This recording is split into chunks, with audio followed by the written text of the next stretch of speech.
Season special ಅವರೆಕಾಳು ಸಾರು. ಇವಾಗಿರುವಂಥ ವೆದರ್ಗೆ ಬಿಸಿ ಬಿಸಿ ಅನ್ನ ಅಥವಾ ರಾಗಿ ಮುದ್ದೆ ಜೊತೆಗೆ ಈ ಅವರೆಕಾಳು ಸಾರನ್ನ ಹಾಕ್ಕೊಂಡು ತಿಂತಾ ಇದ್ರೆ ತುಂಬಾ ಚೆನ್ನಾಗಿರುತ್ತೆ. ಸೊ ಬನ್ನಿ ಹಾಗಿದ್ರೆ ಮಾಡೋದು ಯಾವ ರೀತಿ ಅಂತ ನೋಡೋಣ.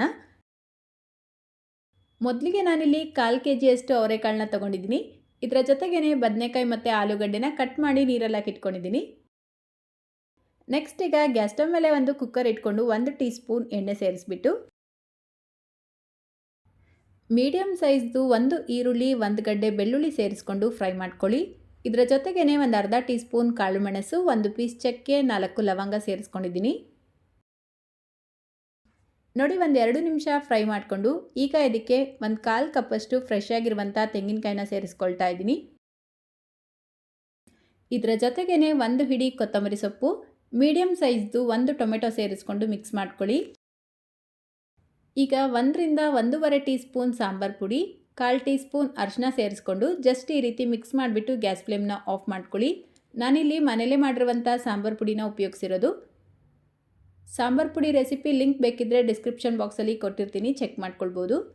ನೋಡಿ, ಈ ಮಸಾಲೆ ಎಲ್ಲ ಸ್ವಲ್ಪ ತಣ್ಣಗಾದ್ಮೇಲೆ ಒಂದು ಮಿಕ್ಸರ್ ಜಾರ್ಗೆ ಸೇರಿಸ್ಕೊಂಡು ಬೇಕಾದಷ್ಟು ನೀರು, ಒಂದು ಚಿಕ್ಕ ಬೆಟ್ಟದ ನೆಲ್ಲಿಕಾಯಿ ಸೈಜಷ್ಟು ಹುಣಸೆಹಣ್ಣು ಸೇರಿಸ್ಬಿಟ್ಟು ಈ ಮಸಾಲೆನ ರುಬ್ಕೊಳ್ಬೇಕು.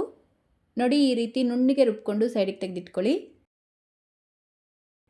ಈಗ ಅದೇ ಕುಕ್ಕರ್ಗೆ ಮತ್ತೆ 1-2 ಟೀ ಸ್ಪೂನ್ ಎಣ್ಣೆ ಸೇರಿಸ್ಬಿಟ್ಟು ಚಿಕ್ಕದು 1 ಈರುಳ್ಳಿ ಸೇರಿಸ್ಕೊಂಡು ಫ್ರೈ ಮಾಡ್ಕೊಳ್ತಾ ಇದ್ದೀನಿ.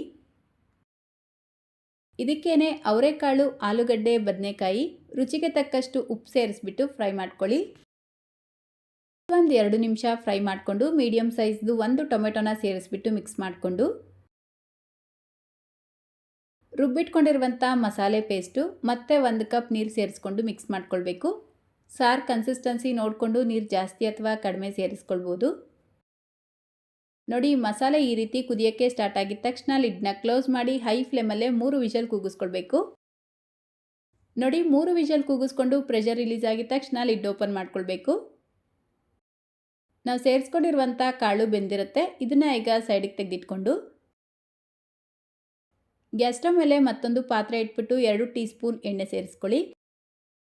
ಎಣ್ಣೆ ಬಿಸಿಯಾಗಿದ ತಕ್ಷಣ ಅರ್ಧ ಟೀ ಸ್ಪೂನ್ ಸಾಸಿವೆ, ಸ್ವಲ್ಪ ಕರಿಬೇವಿನ ಎಲೆ, 1/4 ಟೀ ಸ್ಪೂನ್ ಇಂಗು ಪೌಡರ್ನ ಸೇರಿಸ್ಬಿಟ್ಟು ಜಸ್ಟ್ ಒಂದ್ಸಲ ಮಿಕ್ಸ್ ಮಾಡಿಕೊಂಡು ಸಾಂಬಾರನ್ನ ಸೇರಿಸ್ಕೊಳ್ಳಿ. ಈಗ ಲಾಸ್ಟಲ್ಲಿ ಸ್ವಲ್ಪ ಕೊತ್ತಂಬರಿ ಸೊಪ್ಪನ್ನ ಸೇರಿಸ್ಕೊಂಡು ಜಸ್ಟ್ 1 ಕುದಿ ಬಂದಿದ ತಕ್ಷಣ ಗ್ಯಾಸ್ ಫ್ಲೇಮ್ನ ಆಫ್ ಮಾಡಿಕೊಂಡ್ರೆ ಘಮ ಘಮ ಅಂತ ರುಚಿಯಾಗಿರುವಂಥ ಅವರೆಕಾಳು ಸಾರು ರೆಡಿಯಾಗತ್ತೆ. ಬಿಸಿ ಬಿಸಿ ಅನ್ನಕ್ಕೆ ಅವರೆಕಾಳು ಸಾರು ಒಂಚೂರು ತುಪ್ಪ ಸೇರಿಸ್ಬಿಟ್ಟು ಊಟ ಮಾಡಿ ನೋಡಿ, ಸಖತ್ ರುಚಿಯಾಗಿರುತ್ತೆ. ಸೊ ಇವತ್ತಿನ ರೆಸಿಪಿ ಇಷ್ಟ ಆಯಿತಾ? ಇಷ್ಟ ಆಗಿದ್ರೆ ಲೈಕ್, ಶೇರ್, ಕಮೆಂಟ್ ಮಾಡೋದನ್ನು ಮರಿಬೇಡಿ. ಇದೇ ರೀತಿ ಮತ್ತೊಂದು ರೆಸಿಪಿಯೊಂದಿಗೆ ಮತ್ತೆ ಸಿಗೋಣ. Thank you.